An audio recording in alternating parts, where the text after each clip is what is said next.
What's up, everybody? I'm with Galen Harp. Galen, how'd you start performing? Unlike most people, I didn't start until way late. I was 26 years old. But I think I was always a juggler. I worked in restaurants before I was a juggler. And, cool. I taught myself to do all the hibachi chef tricks with wow. you throw the egg up and down. Oh, you're a cook? And catch it. Yeah. Before I was a juggler, I learned to do all of those things before I actually learned to juggle. And so I think I actually always was a juggler. Sweet. I just never, no one had put objects in my hand and said, try this. Dude, I did this. I bussed at a busser back in the day. They just called me Crash. I was bumping people. And I did food running. And I did bartending for a bit. And every time I pick up stuff, just one juggle it. Just a side cash job. Yeah. And then I got really into it, started making good money with it. But man, it's cool. It's fun. Sometimes I want to go back and just do that for fun. Yeah, and so it really at that point when I learned, you threw the egg up. Actually, and then caught it on the side of the spatula, so the egg hits the grill, but the shell stays on the. Do you do this spatula. in your show now? No. It's a great idea. This was just something I did a long time ago. Cool. Before I even juggled, and then awesome. Really I learned at 26, and pretty much almost immediately. I started juggling 7-8 hours a day. Wow. About 3 months later, I quit my job in the kitchen. You were addicted. And just, absolutely. I would even go further, and I would say obsessed. Some days I would practice for 8 to 10 hours. Nice. I mean, do you have a little bit of OCD? I do. A little bit, definitely. Don't we all? I think as far as in relation to juggling, I definitely have some OCD. That's good. Detailed. I have your act is very detailed. Yeah. Is it? I'm sorry. Is it your wife? No, it's my juggling partner. Yeah. We're both married, but to different people.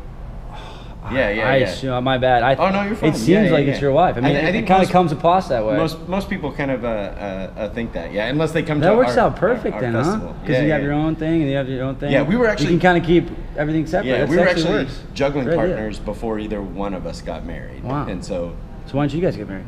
Oh, because it's one of those things you just don't. We're more like brother sister, right? Cool. That's cool. We're best friends. Yeah. That's awesome. And your act is amazing. Those who don't know, Galen actually juggles with was it sand that's paint? Yeah. It's a colored sand that's in the props, and then the props have a hole so that when we throw them, the sand comes out and accumulates on the floor, making a painting. And check this out. Yeah, you paint. At the end, there's all this sand everywhere, and you just reveal this. I don't want to, but you know what I mean. Oh yeah, you're good. Yeah. I don't spoil it, but it's amazing. At the end of the routine, it's amazing. We lift the painting up so everybody can see it, and let everybody have a good look at it, and then tip it to the point that it destroys itself. Just like for me, it's just like a juggling pattern. We wanted to make a piece of art that directly related to not only was it created by the juggling, but it directly related to it. Reminds me like the Dalai Lama, Tibetan monks or Chinese, where they used to always make those for years and years, and they just make it, and then at the end, it's a beautiful artistry on the ground, and then they just pick it and destroy it. Yeah, the idea. It's about the journey, not about the end. The idea actually so cool. It kind of came from that. It started. I was at Mesa Verde, which is a national park, and one of the park rangers described the ruins that the Park Service was preserving as being in a state of arrested decay. Wow. And to me, that hit me right away that was juggling. That we're constantly holding onto a pattern that's decaying, but through our energy, we're arresting that decay and keeping it going. And so from that, I started to kind of search out things that were like that, and I found like you mentioned, the Buddhist mandalas, and that to me really related to juggling, because it was this very temporary thing that was only there while the energy was being put into it, like a juggling pattern. We put energy into it, and as soon as that energy stops, or even really just wavers because you worry about a drop or something, it collapses and falls apart, and it's not there anymore. This beautiful thing just falls apart. Very cool. So we wanted to make a piece of art that did that too. Yeah. It's a great story.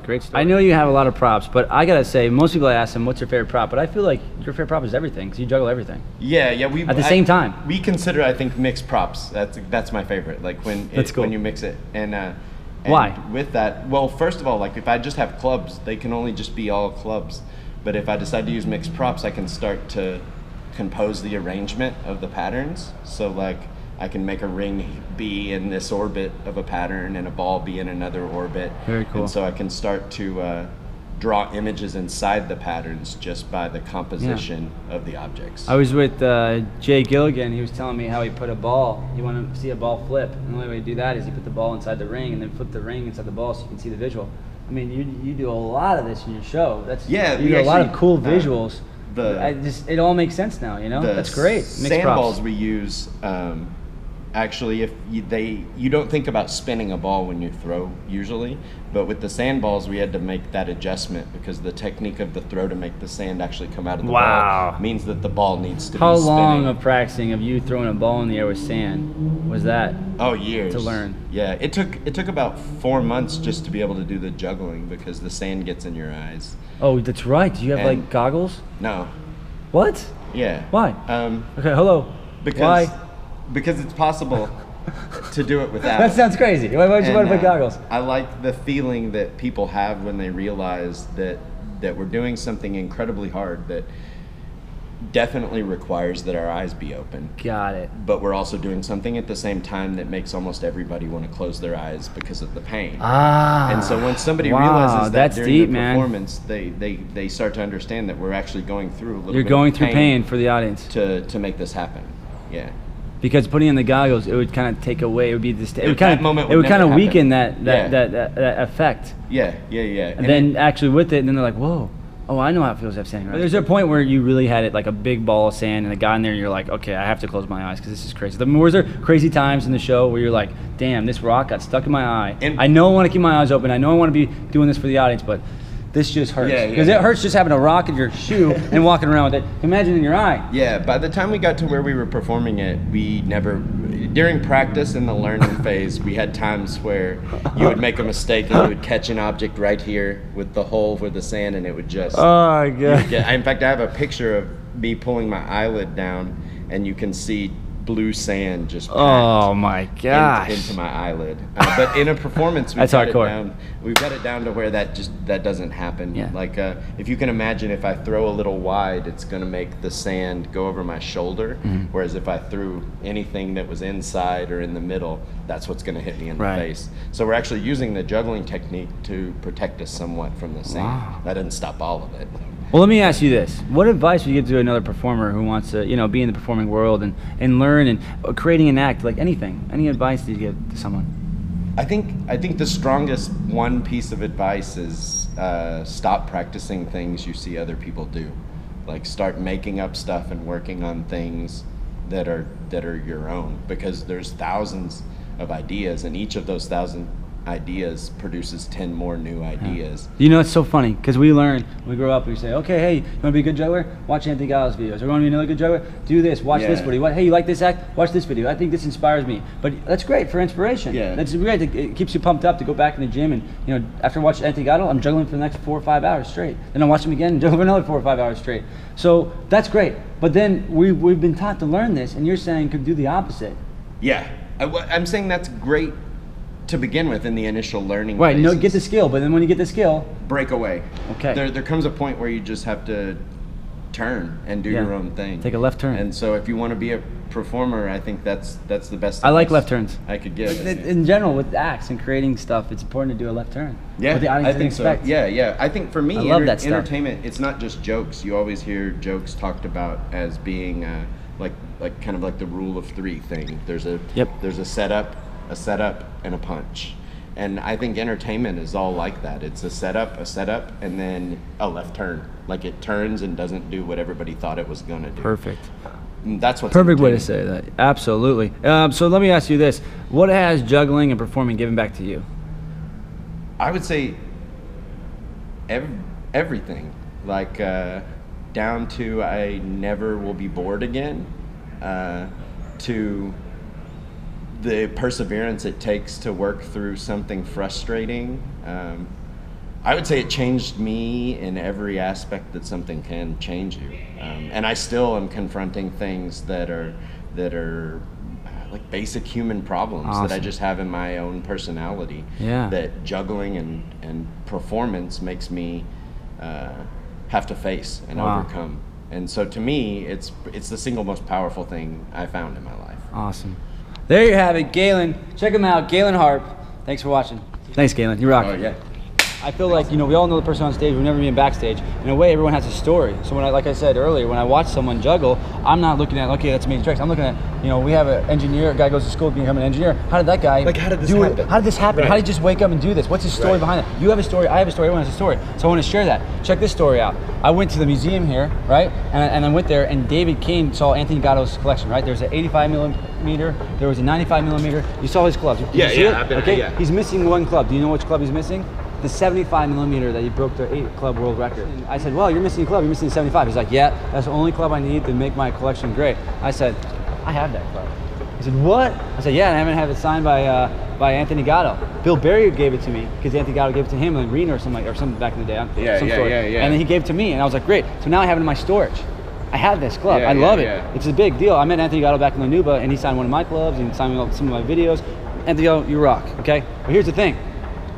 I had the club, and I thought to myself, I can have my storage, and I can open my storage and look at it for an hour, and then close my storage and go away. Or I said, hey, David, I can give it to you, and I can have everybody look at Anthony Gatto's for the rest of their life. Yeah, and that's I can amazing. have everybody just see it for the rest of their life. Well, and you know what? I'm gonna do that. So there you go. There's the story. I'm gonna give David the Anthony Gatto club. It's things like that. For the museum, for everyone. And that's incredible. It's things like that. It's things like making these videos about things. Yeah. For a long time, I felt that there was a situation where,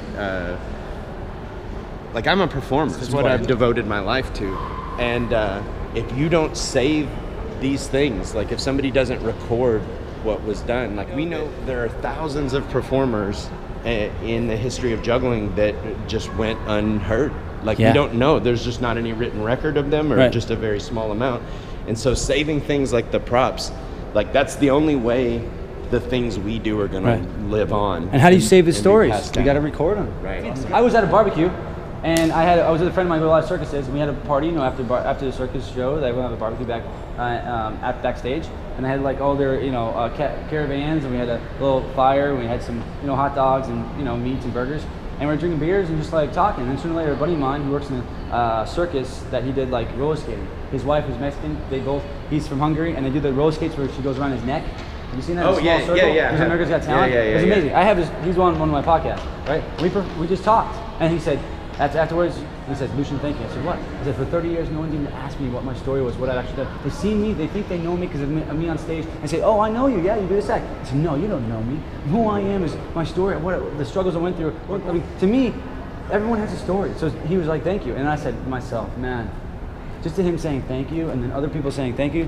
This is great. I want to share this. I want to. This is important. This is more important than me, or to the aspect. It's more important. Just it's a purpose. Right. To just and share it with everyone. Not just juggling. Everything. Performing. There's many performers around the world. Right now, you know what I mean? We're just on the edge of starting to have many great historians and people doing podcasts like you that are actually recording these things to save them, and that's important. When you look back at juggling history. There's not a whole lot, and the further you go back, the less you have, and we don't want to be in that same state in 200 years. We want to have some of this stuff saved, right? And not just that, we want to create a picture, just like this show. Just like this awesome picture right here. And this will be the fade out. Here we go. Bye, guys.